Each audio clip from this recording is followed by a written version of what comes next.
Welcome to Krutchtacular.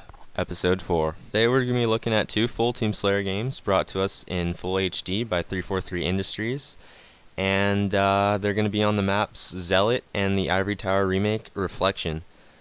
The first part of this episode is going to be the Zealot gameplay, and this gameplay is pretty action-packed, so I'm not going to really have time to talk about the little changes to, say, theater or little graphical updates, so I'll be talking about those more in the second gameplay. In the first one I'm going to be focusing on mostly on the gameplay and just some things to think about, is like about kill time and arm abilities, stuff like that. So without further ado, let's get to the first gameplay.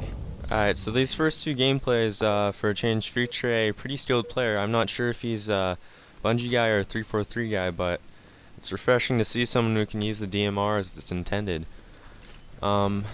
So coming up here, you're going to see his first 5-shot, and it's been compared, and it's about the same time as the Halo 3 BR 4-shot. I know a lot of people have been complaining in the comments on the original video that that's still too slow, but the few things that you guys have to keep in mind is that, first of all, for the most part, he's letting his bloom reset fully when he's shooting. So when you see that 2 or so second kill time, you're gonna have to keep in mind that you're gonna be able to cross map people, say on standoff, in that time. So I know in Halo 3 that even maybe at mid to long range, you're probably only gonna get like a 6-shot on average. So this is even an improvement there.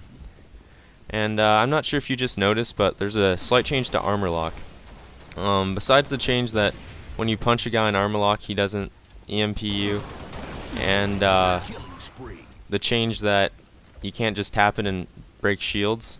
Another change is when you punch the ground and you hold it down for 5 seconds, your shields aren't going to start recharging until after you let it go. So if you're in a 1v1 battle, as you can see right here, unless your teammates come in to save you, you're just gonna die. It's really just delaying the inevitable there. So I think that's a good change to armor lock. It was pretty ridiculous in the beta.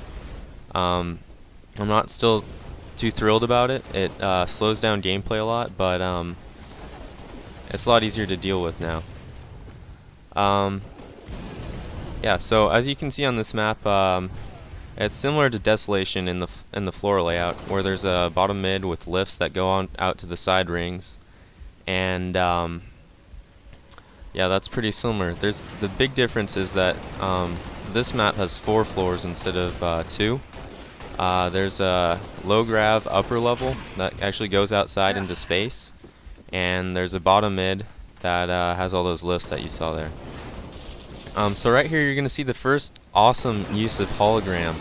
I know in one of my previous videos I said it was pretty useless, but I've been wrong before. From that, the guy gets a sick juke. What he does is, if you didn't notice, he sends the hologram up the lift, waits till our player kills him, and then lifts up and gets the first couple shots in him. So hologram, yes, it might actually be useful after all. If you know how to use it, if you're pretty clever, then definitely could give you the upper hand. Alright, so now it's kind of a slow part of the gameplay, so I'll talk about a little change to theater in the beginning. Not sure if anyone noticed, but in the beta, at the beginning of a film, you'd have to wait 10 seconds for it to start, and those 10 seconds would be for choosing the loadout, and that would take 10 seconds off the game clock.